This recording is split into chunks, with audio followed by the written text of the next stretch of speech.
तो in our previous lecture we discussed about the structure of the viruses. आज हमने करना है रिप्रोडक्शन इन वायरसेस। रिप्रोडक्शन का method is very very simple.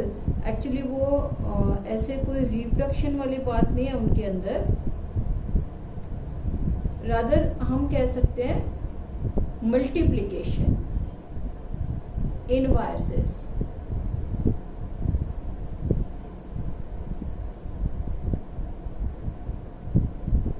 तो क्या करते हैं वायरसेस बेटे, जैसे हम बोल रहे हैं कि ये कोई बैक्टीरियल सेल है सपोज, है ना।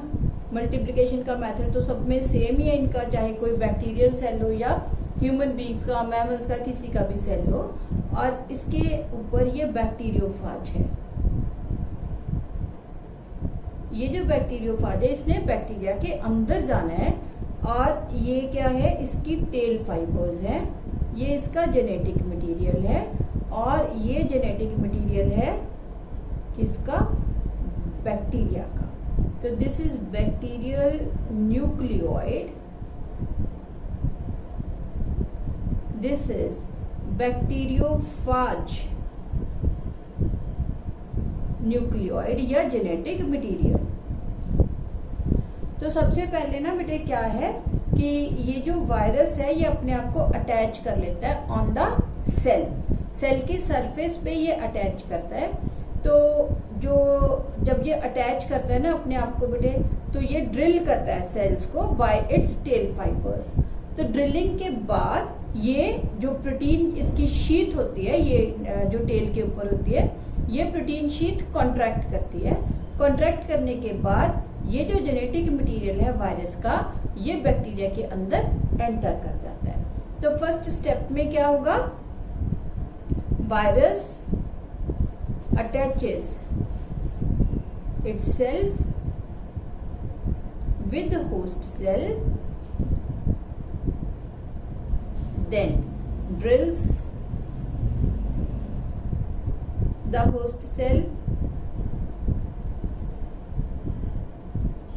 protein coat of virus, it shrinks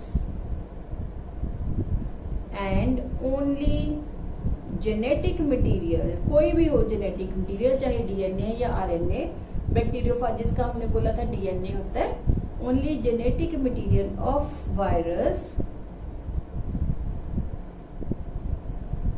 enters the host cell। अब होस्ट सेल के अंदर जब ये बेटे है ना इसका एंटर कर गया, प्रोटीन कोट बाहर ही रह जाएगा। तो ये इसका प्रोटीन कोट रह गया बाहर और जेनेटिक मटेरियल चला गया अंदर। ये जो जेनेटिक मटेरियल है ना वायरस का, ये होस्ट की मशीनरी को टेक ओवर करेगा। मतलब इसने अंदर जाते ही होस्ट के आरएनए है जो उसको डिस्ट्रॉय कर देना है, एमआरएनए को डिस्ट्रॉय कर देना है। और ये होस्ट के डीएनए को डायरेक्ट करेगा उसकी वायरस की प्रोटीन्स एंड न्यूक्लिक एसिड बनाने के लिए। ठीक है, तो then viral nucleoid takes over host machinery,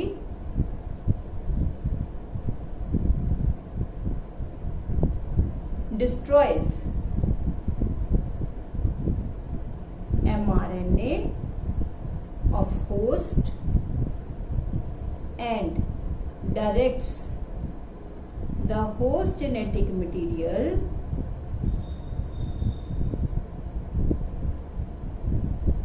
to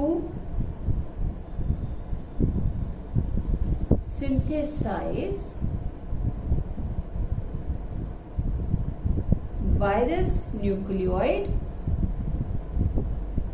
and protein coat।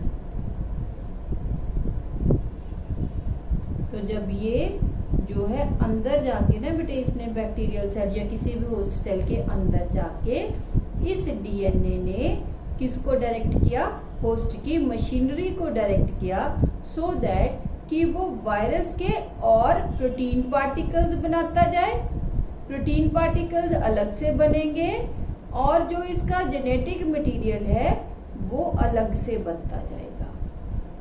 ठीक है, बाद में फिर वो दोनों इकट्ठे हो जाते हैं, असेंबल हो जाते हैं और ये वायरस बन जाता है।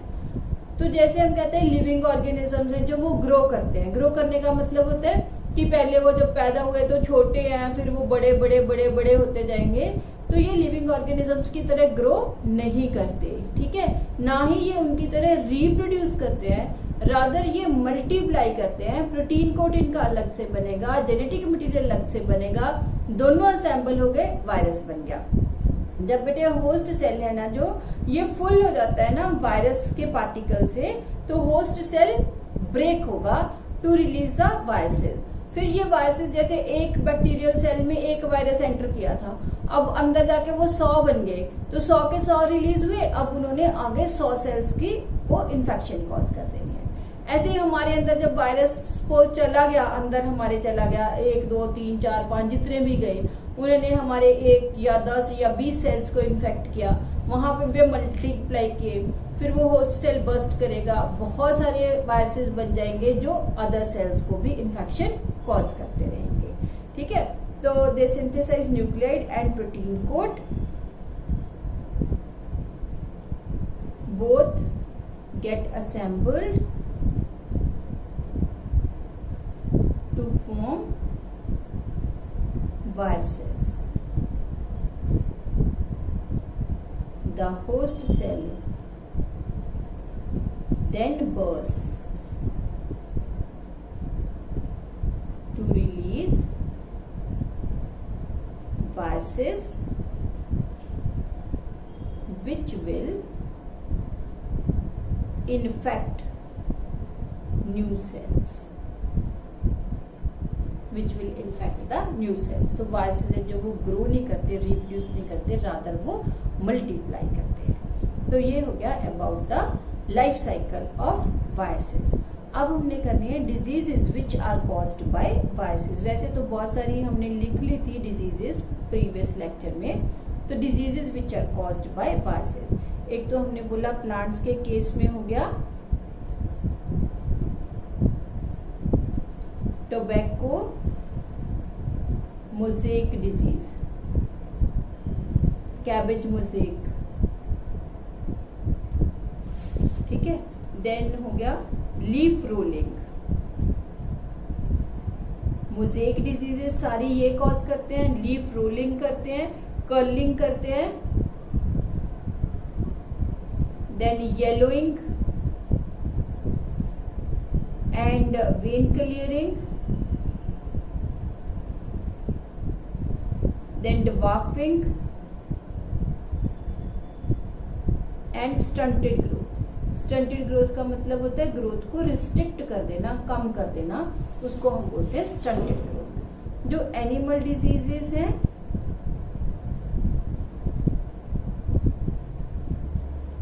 जैसे स्मॉल पॉक्स है, चिकन पॉक्स है, देन डेंगू है, चिकनगुनिया, बहुत सारी डिजीज है। देन ये हो गया सास हो गया, चलो सास ना लिखो ना, जो ये आजकल कोविड की जो डिजीज चल रही है ना, कोरोना वायरस की वजह से जो डिजीज चल रही है वो सांस के ही कुछ अदर फॉर्म है। सांस में रेस्पिरेटरी डिसऑर्डर्स होते हैं। चिकनगुनिया हो गया। देन HIV हो गया, ह्यूमन इम्यूनो डेफिशिएंसी वायरस है जो ये कॉज करता है एड्स। एड्स हो गया, हेपेटाइटिस हो गया। देन कॉमन जो कोल्ड है, देन है हमारे पास इन्फ्लुएंजा, देन मम्प्स, ठीक है। तो ये सारी डिजीजेस हो गई ह्यूमन बीइंग्स की which are caused by viruses, ठीक। तो हमने क्या मल्टीप्लिकेशन ऑफ वायरस, मल्टीप्लिकेशन में हमने बोला कि जो ये रिप्रोड्यूस नहीं है, एक तरह से मल्टीप्लिकेशन है। होस्ट सेल के अंदर जाके होस्ट सेल की मशीनरी को ओवरपावर करते हैं और उसको डायरेक्ट करते हैं कि वो वायरस के प्रोटीन पार्टिकल्स एंड न्यूक्लियोइड बनाए। बाद में प्रोटीन पार्टिकल्स एंड न्यूक्लियोइड इकट्ठे हो जाते हैं। वायरसेस से जब सेल भर जाएगा होस्ट सेल, तो होस्ट सेल है जो वो बर्स्ट करेगा, releasing the viruses. These viruses will then infect the fresh host cells. This was all about the viruses. अब हमने नेक्स्ट करना है another organism which is known as the viroids. Viroids है जो ये सबसे पहले 1971 में डिस्कवर किए थे टी.ओ. डाइनर ने। ये इम्पोर्टेंट है काफी, स्पेशली फॉर एमसीक्यूज। वायरॉइड्स जो होते हैं ना बेटे, इनमें सिर्फ क्या होता है, जेनेटिक मटेरियल होता है, कोई प्रोटीन कोड बाहर नहीं होता। दे आर ओनली आरएनए, सिर्फ आरएनए है जो वो होता है इसके पास। जेनेटिक मटेरियल ही इन्फेक्शियस होता है और ये आरएनए लो मॉलिक्यूलर वेट होता है, तो ये उससे भी, वायरस से भी छोटे हो जाएंगे इन्फेक्शियस एजेंट्स। तो they are new infectious agents which are smaller than viruses. New infectious agents which are smaller than viruses। होते क्या है ये? दे आर, ये याद रखना, बड़ी बार आता है एमसीक्यूज में, low molecular weight RNA particles या लो मॉलिक्यूलर वेट आरएनए। तो लो मॉलिक्यूलर वेट याद रखना है, आरएनए याद रखना है। एंड इनके पास कोई प्रोटीन कोड नहीं होता। They have no protein code and they cause, ये भी याद रखना है, they cause diseases only to plants. Animals की कोई भी डिजीज है जो अभी तक नहीं मिली है, which is caused by viroids. For example potato spindle tuber disease, potato spindle tuber disease, ये प्लांट्स की डिजीज है caused by viroids. Then next हमने करने हैं प्रायोन्स। प्रायोन्स है जो ये भी इन्फेक्शियस एजेंट्स हैं which are having only proteins. इनके पास जेनेटिक मटेरियल नहीं होता, तो पी से प्रायोन्स एंड पी से प्रोटीन्स याद कर देते हैं। तो ये जो प्रायोन्स हैं, they are infectious proteins only. They have no genetic material,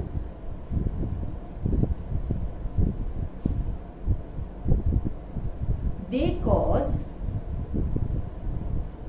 diseases only to animals।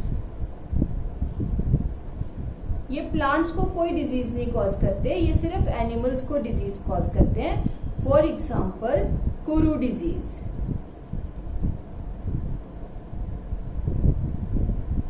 या जैकब्स डिजीज, या मैड काउ डिजीज, डिजीज। ठीक है, ये प्रायोन्स की डिजीजेस होगी। इसके बाद हमने नेक्स्ट करने हैं, दैट इज लाइकन्स।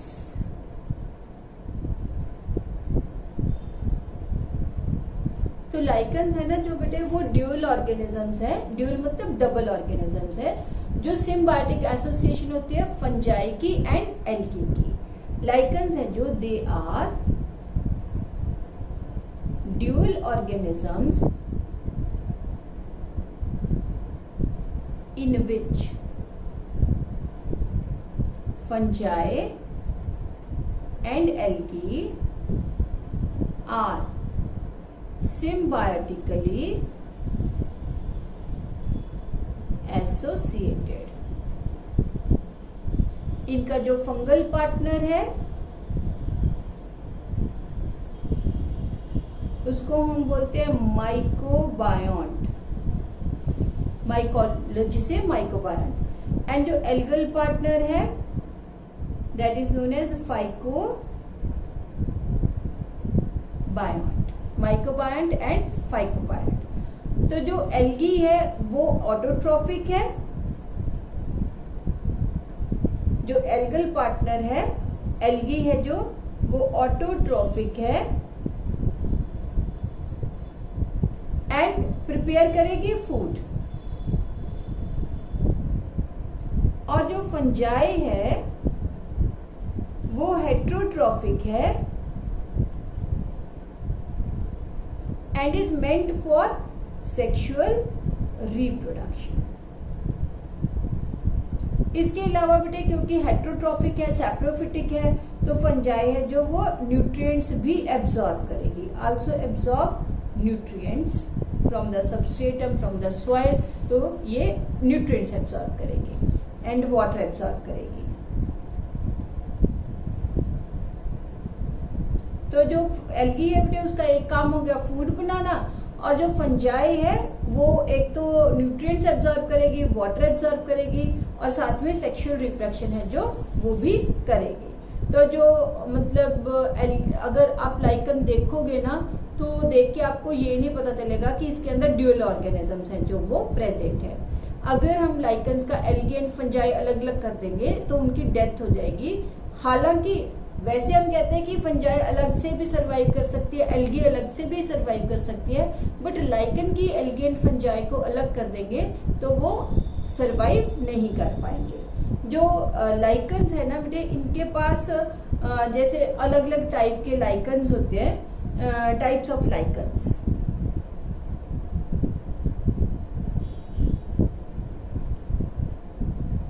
एक होते क्रस्टोज लाइकन। क्रस्ट समझते हैं जैसे अर्थ की क्रस्ट होते हैं कि जहां भी जैसे सपोज ये ट्री के ऊपर लगे हुए हैं, ये ट्री की ट्रंक है, इसके ऊपर लाइकन्स लगे हैं। तो लाइकन्स है ना तो इसकी सरफेस के साथ ऐसे क्लोजली चिपके हुए होंगे, उनको हम बोलते हैं crustose lichens.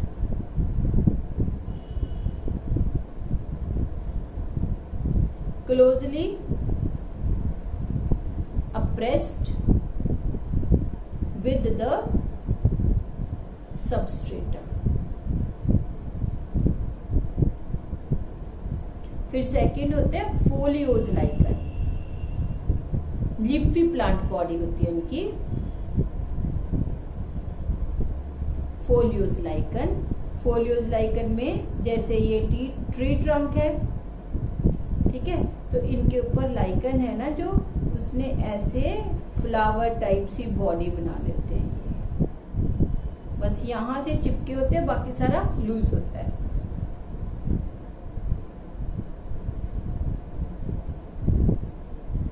That is plant body is like leaf या लीफी प्लांट बॉडी लिख लेते हैं, क्योंकि ये तो सिर्फ एमसीक्यूज के लिए तुम्हें टर्म्स चाहिए बेटे, अदरवाइज सब्जेक्टिव में नहीं है ये।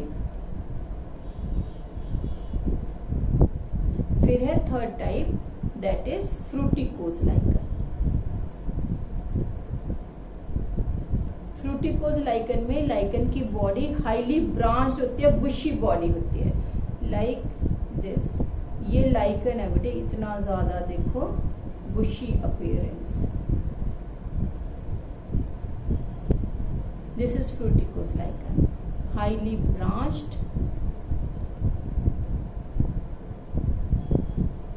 and bushy body।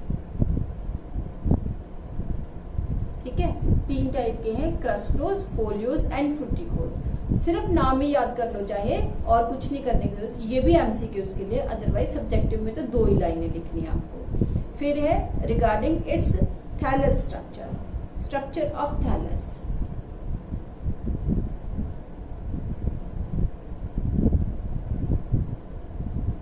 तो देखने में लाइकन हमें कैसा लगेगा, ये उसकी अपर सरफेस हो जाएगी, ये फंजाई है,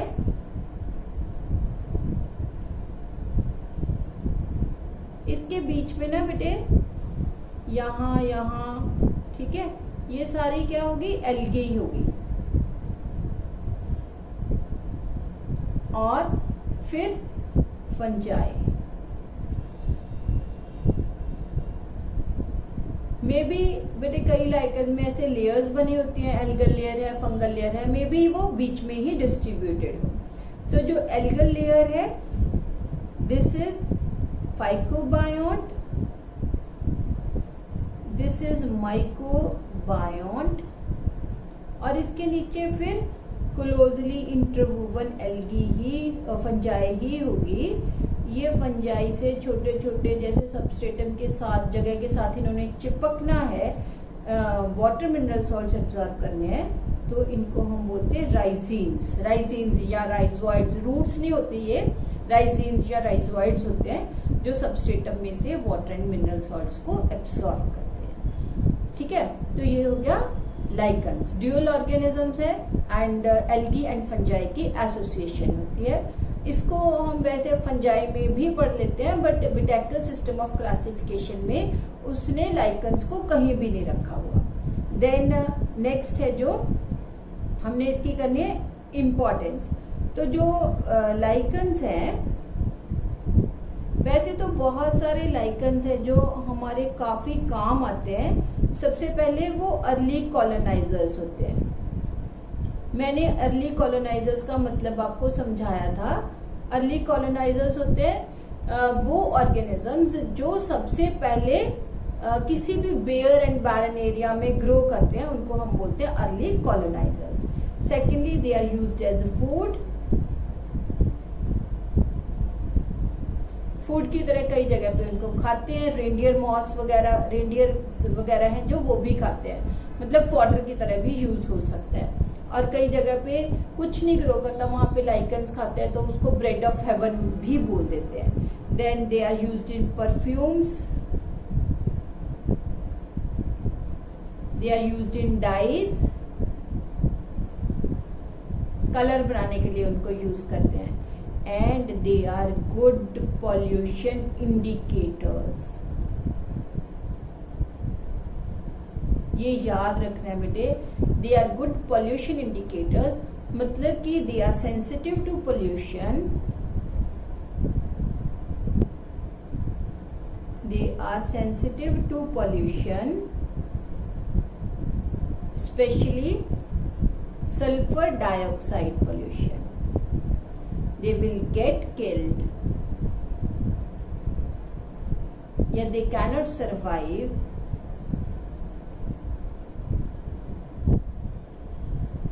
in polluted areas. तो जहां पे पॉल्यूशन हो जाएगी कि हमने कहीं लाइकन्स वगैरह ग्रो कर रहे थे, हमने वहां पे इंडस्ट्रीज लगा दी, पॉल्यूशन इंक्रीज हो गई, तो वहां से ये लाइकन है जो वो खत्म हो जाएंगे। तो ये पोल्यूटेड एरिया में ग्रो नहीं करते, स्पेशली सल्फर डाइऑक्साइड की पोल्यूशन। ठीक, तो ये हो गया about the lichen. This is all about the biological classification. ये चैप्टर हमारा हो गया खत्म, और नेक्स्ट लेक्चर में हम शुरू करेंगे किंगडम एनिमेलिया।